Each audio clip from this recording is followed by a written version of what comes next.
All right, next we're going to go ahead and take a look at the events that could be used for the body paragraphs. Okay.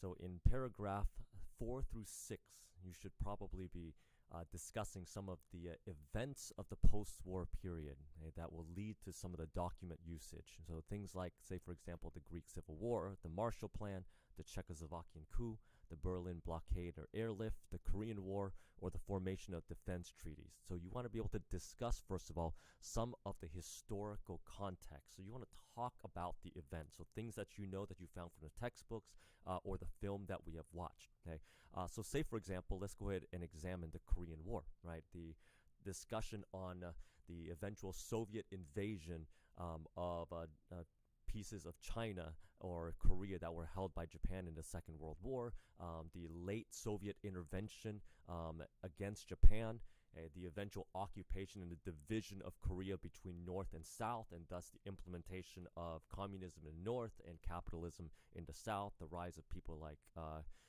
Kim Il-sung.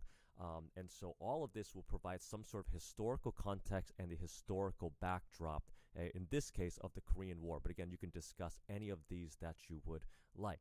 Okay? And once you have that, you want to be able to now check to make sure that documents are used to support these particular arguments. Okay? So say, for example, we look at this particular sample right here.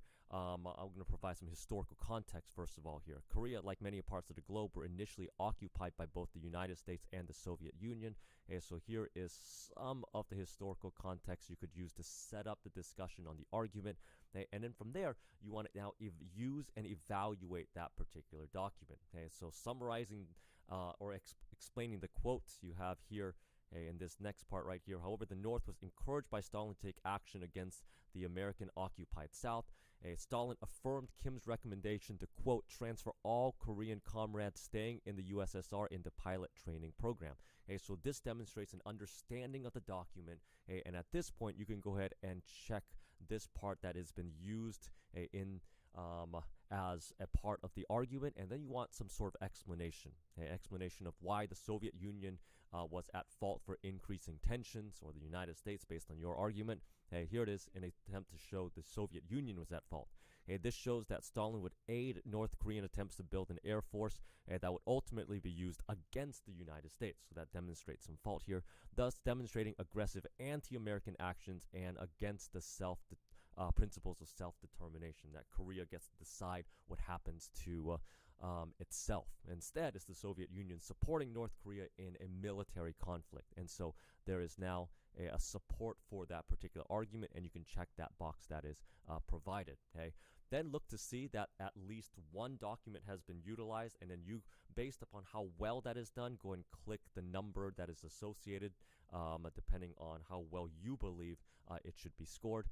If there are multiple documents, you can evaluate how well both documents or three documents are utilized based on the usage. Lastly, you want to be able to discuss how things change or how things remain the same here. So this last section right here, how things change or remain the same. So if you're going to discuss, say, for example, the Truman Doctrine, how that eventually leads and it comes out of what happens in the Greek Civil War, right? How the Czech coup resulted in the passage of the Marshall Plan, or if you discuss the Marshall Plan, you want to discuss how it led to the Berlin blockade, how the Soviet Union was frustrated with what the Marshall Plan was doing, and thus as a means to address the Marshall Plan, they blockaded Berlin. And the Korean conflict, how it might result in animosity between China and the United States. So some sort of conclusion, some demonstration of how things have changed historically, because again, this is a narrative. How does this change over time? Okay, all right, go ahead and evaluate multiple body paragraphs in this section and go and give the ratings for the remainder of the body paragraphs.